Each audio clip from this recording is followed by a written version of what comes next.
Let's improve English.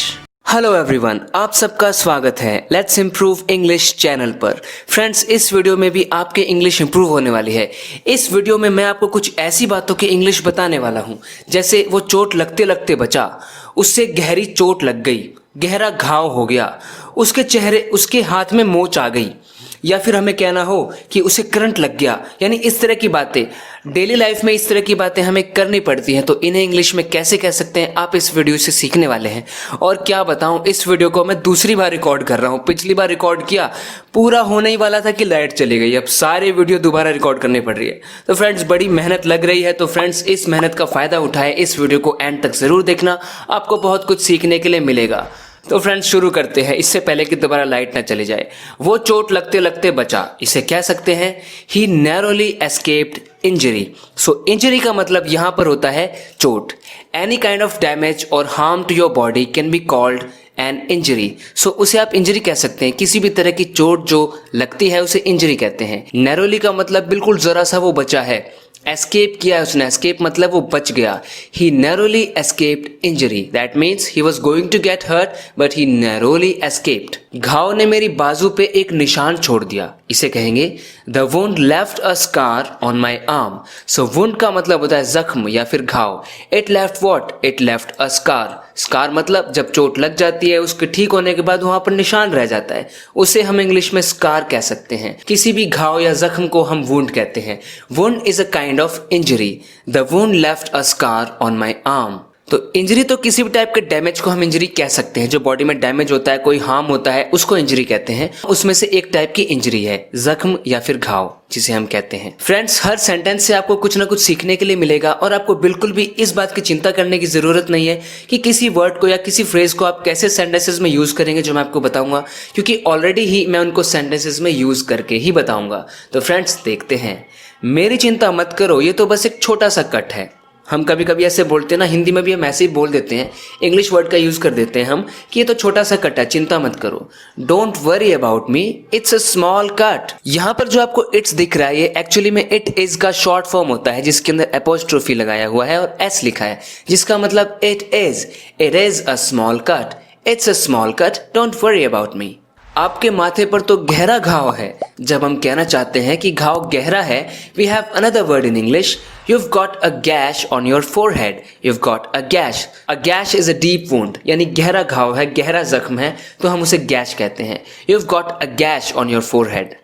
उसकी पूरी बाजू पे छोटी छोटी खरोंचे हैं, यानी उसकी बाजुओं पे छोटी छोटी खरोंचे हैं। अब ज्यादा बड़ी चोट नहीं, छोटी छोटी खरोंचे। He has little scratches all over his arms. All over का मतलब यानी उसकी पूरी बाजुओं पर फैली हुई छोटी छोटी खरोंचे। लिटिल स्क्रैचेस तो यानी कि little scratches, little cuts on the surface of your skin and not very big injuries. वो गिर गया और उसका घुटना थोड़ा छिल गया। हम ऐसे कहते हैं ना, उसका घुटना छिल गया, यानी कि घिस गया। वो गिर गया, उसका घुटना छिल गया या फिर घिसर गया, ऐसे घिस गया। तो इस तरह से हम इंग्लिश में कह सकते हैं he fell down and grazed his knee a little. He grazed his knee a little, यानी उसने अपने नी को ग्रेज कर लिया। आपने सुना होगा कि cows are grazing in the field. वहां पर ग्रेज का मतलब होता है चरना। जो एनिमल्स घास खाते हैं, चरते हैं, उसे इंग्लिश में ग्रेज करना कहते हैं। The animals are grazing in the field, the cows are grazing in the field. लेकिन यहां पर ग्रेज का मतलब इस तरीके से to rub your skin against something and get hurt, that means to graze yourself. He fell down and grazed his knee a little, यानी उसने अपने नी को थोड़ा सा ग्रेज कर दिया, यानी कि उसका घुटना थोड़ा छिल गया, थोड़ा घिस गया और चोट लग गई, खरोंच आ गई। इस घाव को ढक के रखो जब तक इस पे पपड़ी नहीं जम जाती। अब फ्रेंड्स, जब चोट लगी होती है, जब वो हील होने लगती है, तो हमारी बॉडी के अंदर एक क्वालिटी होती है कि अपने आप ही वहां पर ब्लड ड्राई हो जाता है और ड्राई होकर उसके ऊपर एक परत चढ़ने लगती है, एक पपड़ी बन जाती है। उसे इंग्लिश में कह सकते हैं keep this wound covered until a scab forms over it. तो स्कैब का मतलब होता है वही dried blood that covers your wound after some time when it starts healing. So friends, उस पपड़ी को हम इंग्लिश में स्कैब बोल सकते हैं। मैं आपको बता दूं कि स्कैब का एक और मतलब होता है, जैसे कि कुछ लोग स्ट्राइक कर रहे हैं अपने बड़े लोगों से, वो जिद कर रहे हैं कि हमें ऐसा चाहिए वैसा चाहिए, स्ट्राइक कर रहे हैं, हड़ताल पर हैं, काम नहीं कर रहे, और उनमें से एक दो लोग ऐसे होते होते हैं जो उस ट्रैक में शामिल नहीं होते, बोलते नहीं नहीं मुझे कोई लड़ाई नहीं करनी, मैं इस ट्रैक में शामिल नहीं हो रहा, तो उस आदमी के लिए स्कैप वर्ड का यूज किया जाता है। He is a scab, that means वो दूसरे वर्कर्स के साथ लड़ाई में खड़ा नहीं हो रहा है, हड़ताल पे खड़ा नहीं हो रहा है, उसे हम स्कैप कह सकते हैं। तो वैसे यहां पर स्कैप का मतलब है चोट पर जो परत आ जाती है उसे स्कैप कहते हैं। तुम्हारे कंधे पे वो नील कैसे पड़ गया? अब क्या होता है, कभी कभी चोट लग जाती है या किसी ने मारा तो उसके बाद हमारी स्किन का कलर थोड़ा बदल जाता है, वहां पे नीला नीला सा हो जाता है या लाल हो जाता है, तो उसके लिए हम कह सकते हैं how did you get that bruise on your shoulder?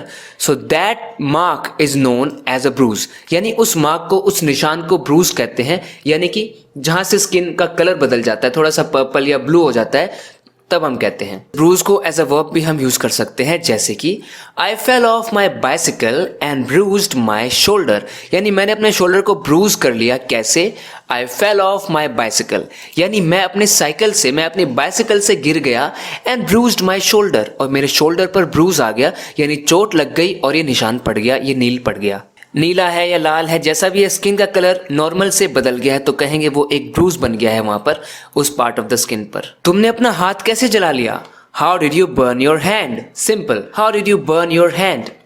जल मत जाना गर्म चाय से। अब आप यहां पर देखो, जला लिया, इसके लिए हमने बर्न वर्ड का यूज कर लिया, लेकिन जब जलने की बात हो रही है और किसी लिक्विड से अगर जल रहे हैं तो उसके लिए एक और वर्ड होता है, don't scald yourself with hot tea. Scald का मतलब होता है जला लेना, और वो भी जल जाना, वो भी कैसे? किसी हॉट लिक्विड से जल जाने के लिए इंग्लिश में हम स्काल्ड कहते हैं। So don't scald yourself with hot tea, गर्म चाय से जला मत लेना खुद को। मेरी कलाई में मोच आ गई। अभी मोच आने को हम कैसे कह सकते हैं? I sprained my wrist, I sprained my wrist. Wrist किसे कहते हैं? जो हमारा हैंड होता है और आर्म होती है, उसके बीच में जो जॉइंट होता है, जहां पे हमारा हैंड शुरू होता है, उसे हम कलाई कहते हैं। बोलते हैं ना, गोरी है कलाइयां, जहां पे चूड़ियां पहनते हैं, जहां से हाथ मुड़ता है, उसे ही हम रिस्ट कहते हैं, आपको पता होगा। तो एक्चुअली में जब मोच आ जाती है, मोच आने का मतलब किसी हमने बॉडी के जॉइंट को एकदम से मोड़ दिया, इसका मतलब अब वहां पे थोड़ी चोट आ गई, जिससे हम कह सकते हैं कि उसे हमने ट्विस्ट कर दिया या फिर स्प्रेन कर दिया। आई स्प्रेन्ड माई रिस्ट, यानी मेरी कलाई में मोच आ गई, मुझे चोट लग गई। अब इसे सिंपली हम कह सकते हैं I hurt myself, I hurt myself, यानी मुझे चोट लग गई। हर्ट की सेकंड फॉर्म भी हर्ट ही होती है। इसे अगर चोट थोड़ी सी ज्यादा सीरियस है तब हम कहेंगे आई इंजर्ड माई सेल्फ। इन सेंटेंसेस में फर्क है। हर्ट तो हम सिंपली स्पोकन इंग्लिश में ज्यादातर नेचुरली इसे ही बोला जाता है, आई हर्ट माई सेल्फ, यानी मुझे चोट लग गई। I injured myself, when you say you injured yourself, that means the injury is a little serious, थोड़ी सी सीरियस इंजरी हो गई है, कोई छोटी चोट नहीं, थोड़ी सी बड़ी चोट है, तो उसे कहेंगे आई इंजर्ड माई सेल्फ। तुम्हारी आंखें क्यों मोटी मोटी हो रखी हैं? हम ऐसे कहते हैं, क्यों सूजी हुई है तुम्हारी आंखें, क्यों मोटी मोटी हो रखी हैं?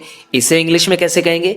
Why are your eyes puffy और स्वोलन। आप स्वोलन भी कह सकते हैं और पफी भी कह सकते हैं। Why are your eyes puffy और स्वोलन, यानी सूजी हुई क्यों है? उस बोर्ड से मुझे करंट लग गया। अब हिंदी में हम ऐसे ही कह देते हैं, मुझे करंट लग गया। इंग्लिश में कहेंगे I got a shock from that switch board. I got a shock, यानी मुझे एक शॉक लग गया फ्रॉम दैट स्विच बोर्ड। तो इस तरह हम कह सकते हैं। बहुत अजीब से सेंटेंस में आपको बता रहा हूँ आज, लेकिन बहुत काम के हैं। ऐसी बातें हमें करनी पड़ती हैं, तो इन इंग्लिश में कैसे कह सकते हैं मैं आपको ये बता रहा हूँ।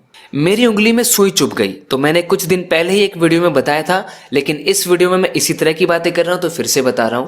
आई pricked my finger with the needle. So pricked my finger, यानी आई प्रिक्ड माई फिंगर, मेरी उंगली में सुई चुभ गई। Prick, if something pricks your body, if something pricks some part of your body, that means it just goes or it makes a little hole, a kind of hole, so that means it pricks you. I pricked my finger with the needle. Needle कहते हैं सुई को, जो सुई होती है उसे। खाना खाते वक्त मेरी जीभ कट गई। जीभ कट गई, कभी कभी क्या होता है, हम जल्दी जल्दी खाते हैं या फिर ऐसे भी खा रहे हैं और हमने अपने खाना काटने के बजाय जीभ को ही काट लिया, तब हम कह सकते हैं आई bit my tongue while eating food. So bit bite की सेकेंड फॉर्म है आई bit my tongue while eating food, यानी खाना खाते वक्त मैंने अपनी जीभ काट ली। अब यहाँ पर आप ध्यान रखें, अगर आप कहते हैं आई बिट माई टंग तो इसका एक और मीनिंग हो सकता है, जिसका मतलब होता है आप किसी बात को कहना चाहते हैं, आपके मन में आ रही है कोई बात, आप फटाफट से कहना चाहते हैं, पर फिर भी आप अपने आप को रोक लेते हैं कहने से। जैसे इस सेंटेंस में देखिए, I wanted to say how bad he looked but I bit my tongue.